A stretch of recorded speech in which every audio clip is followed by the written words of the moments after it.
Hello, music people. Today I am going to be covering some basics of using a mixing board. As a musician, you may find yourself during rehearsals or possibly even during performances needing to plug yourself into a mixing board and do just some basic mixing, even if it's just to make sure that your voice or your instrument is going through a speaker properly. So this is just going to be an introduction, and I'm going to use this mixing board to show you the basics. Now, if you are new to the world of live sound and you see a mixing board like this, you may notice just a lot of knobs and buttons, and it might be really intimidating and it might be hard for you to know even where to start. But I'm here to tell you that these knobs are all organized into columns, and in fact, if you look closely on this mixing board, there are actually some lines that are drawn to separate each column. And all of these knobs in this column do the same thing with this channel as these knobs do with this channel. So basically it's a column of knobs that's repeated across this mixing board. So all you really have to learn are the knobs and buttons of one column, and then you'll know what the knobs and buttons do on every other column as well. So each of these columns is a channel, and they're numbered here, and you want to make sure that you put only one microphone or instrument per channel. You will plug the microphones in up at the top here. You can see that I've got one plugged into channel 2, and I'm going to be using channel 2 today to show you how to adjust the microphone. If you play an acoustic guitar or a keyboard, or if you're plugging your bass directly into a PA, you'll want to plug it into where it says line in here. That's a 1/4 inch input, line in. You'll see that there's also on each channel there's a second 1/4 inch input here that says insert. And I don't have time to get into what insert does, but for the time being, just know that you don't want to plug your instrument into here. You want to plug it into line in, okay? Now, one thing that's really going to help with your understanding of how a mixing board works is signal flow. You need to think about signal flow as the path that the sound travels. Let's say with a microphone, the sound travels out of your mouth into a microphone, through the cable, into this mixing board, and then out of the mixing board into a speaker. That is a basic signal flow from a microphone. So you can see that the signal from your microphone is going in here, and then if you can picture it traveling down this channel strip down here. So let's start then with the top knob. This is actually one of the most important knobs. On this mixing board it's labeled trim. Others might label it as gain or input or level or something similar to that. So the first thing that we want to do with our signal is we actually want to boost the signal strength of the microphone so that we can bring it up to a level that's actually usable and can be heard through the speakers. That's the first thing we want to do. When we first receive a signal from a mic or even an acoustic guitar or a keyboard, generally the signal is pretty weak when we first get it into the board.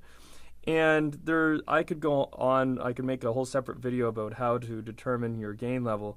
But as a general rule, I find that it works well to have it at about 11 or 12 o'clock. If you picture a clock and where the numbers are on a clock around this knob, I tend to put it between 11 and 12 o'clock, and that's usually, at least a good place to start. Okay, so that's an important knob to make sure that is up and positioned properly. I'm going to come back to all of these knobs later, and I'm going to go right down here just to show you, just to make sure that you're actually getting some sound out of the system. There's a mute button here, and on this mixer there's a mute light. So the channel is muted when the light is on. So you want to make sure that the mute button is not pressed in, and you can see as soon as I pressed that mute button, the mute light went out, so it's no longer muted. All right. Now, here is a fader, and you'll want to make sure that the fader is up. And you'll also want to make sure that the master fader is up. So this is a volume control for channel 2. So for this microphone specifically, you can see and you can imagine that you've got separate volume control for each channel with your fader. But you'll also want to make sure that you turn up the main mix fader or the master fader up as well. So this is like an overall master volume mix for all of the channels. You turn this up and down, all the channels are going to get softer or louder. All right. Now the final thing that you have to make sure about are there's these buttons down here. And basically on this mixing board and on a lot of other mixing boards like this, these buttons determine where you're going to send this channel 2 signal. So you actually have to press a button in. This button says 1, 2, this one says 3, 4. That has to do with submixes, which I'm not going to talk about in this video, but there is a button called main, and you will want to send this channel, this fader, to the main mix fader. So you have to make sure that the main button is pressed in, and then you should be getting sound. So I'm going to test it now. Testing 1, 2, 3. So hopefully you can hear a difference in the sound of my voice because I'm now talking into a microphone through a speaker. All right. So we know that that works. I'm going to go up to these other knobs now to show you what they do. So these 4 knobs here relate to EQ. That's short for equalization. And that is basically gives you control of the highness or lowness of the sound. You can think of it as treble or bass controls on a home stereo system, except these are much more powerful and flexible than a typical treble bass control on a sound system. So here you've got your highs, the bottom one is low, and then the middle 2 are mid-frequency adjustments. This one is one that turns up the mid-frequency or down, and this one actually specifies which mid-range frequency you are adjusting. So sometimes that's called sweepable mids or selectable mids because you can actually control exactly which mid-range frequency you're adjusting. The other thing that you might be noticing is that these knobs are actually pointed at the 12 o'clock position. You might be more familiar with volume type knobs that are similar to how the trim knob works, where when I turn it down here, it's at 0, and I'm turning it up more and more as I go clockwise in this direction. If I was going to turn it all the way that way, it would be maximum. But these knobs work differently, where when they're pointed straight up like this at the 12 o'clock position, it's at 0. If I turn the mic this way, it goes to -15. And if I turn the knob all the way this way, it goes to +15. So it doesn't work like a traditional volume knob. The 12 o'clock position is actually 0. So you can actually add high range frequencies, for example, by turning the knob that way, or you can take away high range frequencies by doing this. So when you have all of the EQ knobs at 12 o'clock, you're not doing anything to the frequency. You're just the signal that you're hearing is just the way that the pure signal is as it's coming into the mixing board. You're not adjusting anything. But depending on the microphone or your voice or the nature of your instrument or the speakers, there's lots of different variables at play here that result in the sound that you're hearing from a speaker. Depending on one or more of the variables, you might want to turn up the highs or the lows or the mids. Let me just quickly demonstrate for you what those changes sound like. So right now, my voice actually sounds pretty good, I think, through this speaker, but let's say I wanted some more highs on my voice.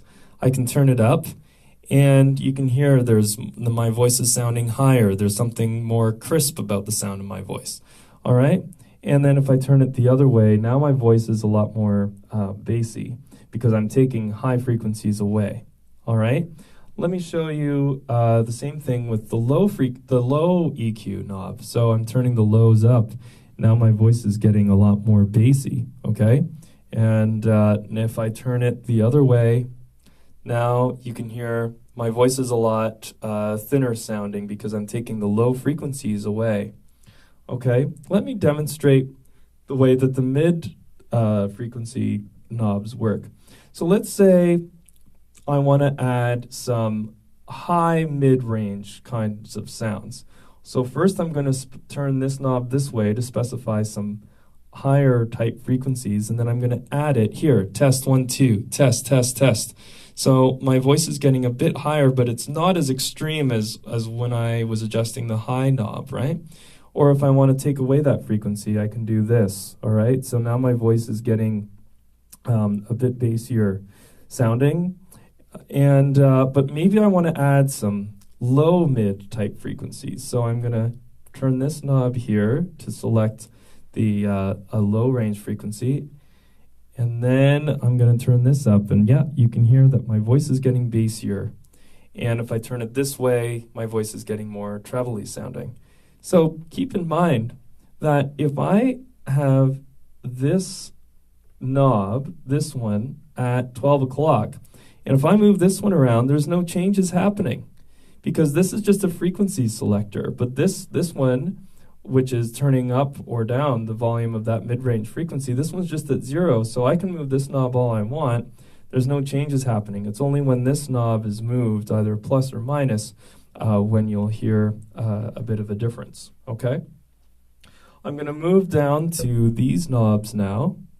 So these are auxiliaries, or aux as they're labeled. So if you've got kind of a complex PA setup and you're using monitor mixes or stage monitors, those are speakers that are pointed to the performers, we actually have separate volume control over those. This particular board has 4 auxiliaries, so you can turn up the volume of this channel in auxiliary 1 with this knob, auxiliary 2 turns it up in here, and then auxiliary 4 is there. You'll notice I skipped auxiliary 3 because on this particular mixing board, auxiliary 3 is associated with the built-in effects that are in this mixing board. So auxiliary channels are most commonly used to control either the volume level that's coming out of the monitor mixes for the performers, or it's used to control effects. And this board has some built-in effects.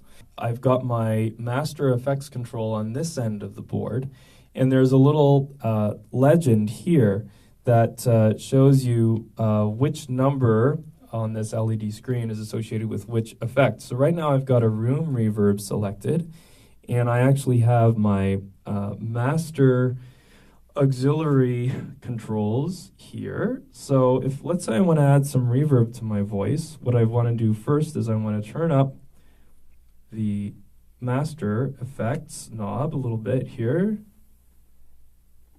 and then I'm going to turn up the auxiliary 3 knob here on this channel. And I think you can probably hear that there is a bunch of reverb on my voice. I would never actually put that much reverb on, but I'm just turning it up to show you. And there's all kinds of different effects that's built into this board and some other boards. So you can use that legend there as a guide. You can turn this knob to select which one you want. Once you've selected it, you'll see that it blinks, and you just want to press that knob down and you've selected that effect.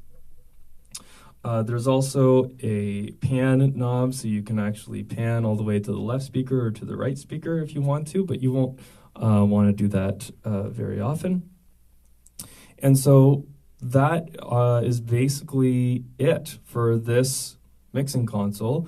I may do some follow-up videos to get more in-depth, but this should help you get started on this mixing board and on a lot of other mixing boards. They're all laid out in a pretty similar way. And so I hope this video has been helpful, and I will see you next time.